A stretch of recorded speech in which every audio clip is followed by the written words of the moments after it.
Sometimes the world defies logic. Or rather, it works according to some bizarre, twisted logic that we understand only when we closely analyze data. Confused? So were we when we read that despite all the talk about inflation and recession, more Indians are buying luxury and premium products. So much so that some companies are planning to stop selling cheaper entry point. That's 1 to 5 rupee products now. So today we are here to decode this twisted logic. Welcome back to Revolution Read On, a daily podcast where we break down one story from the world of business and finance. Click on the subscribe button to never miss an update from us. Here's your story for today.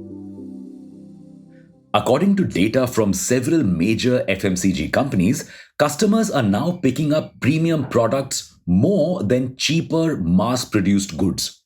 So, is inflation a myth? Or do Indians just not care about rising prices? Well, the answer is a little complicated. You see, unfortunately, inflation makes the poor poorer. And these poor Indians who are the most impacted by inflation are the ones who buy the mass produced cheaper goods. But thanks to rising inflation, they can't afford these as well and are reducing spending. Volume growth for rural markets, for instance, has been minus 2.4% in the June to September quarter. Yes, degrowth instead of growth. But premium products are purchased by the upper middle class and richer folks. Now, inflation also impacts them. However, they are not struggling to make ends meet.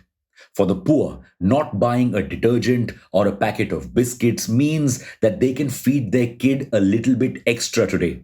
For those who are well off, it just means they'll save a little less this month. So, premium products are still selling while mass produced products are not. Now, this seemed like a satisfying answer until we read that India's luxury market was set to grow up to $200 billion by 2025. That's a massive number. Now, just the sustained purchases of the upper middle class couldn't explain this rise. So, we decided to dig deeper. And we found out that a number of factors have had a role to play in the rise of this market. One of the major reasons behind the current rise of the luxury market is COVID. Yes, revenge spending is real.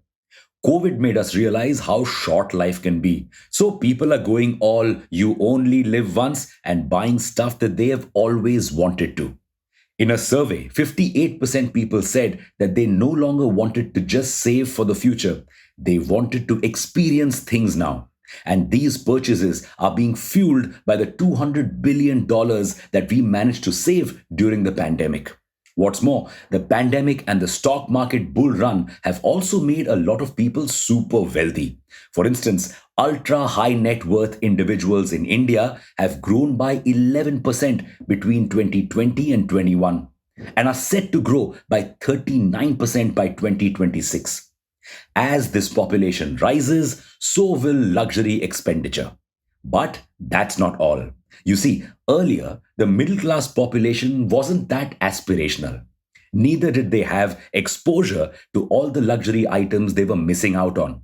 But now, thanks to Instagram and foreign TV shows, everyone knows about luxury products.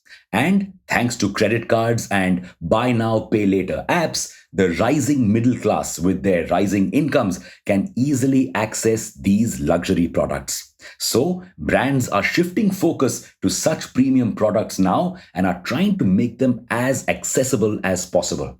Now, FMCG brands are so convinced that premium product sales will continue to grow that they are planning on launching more such high-end products.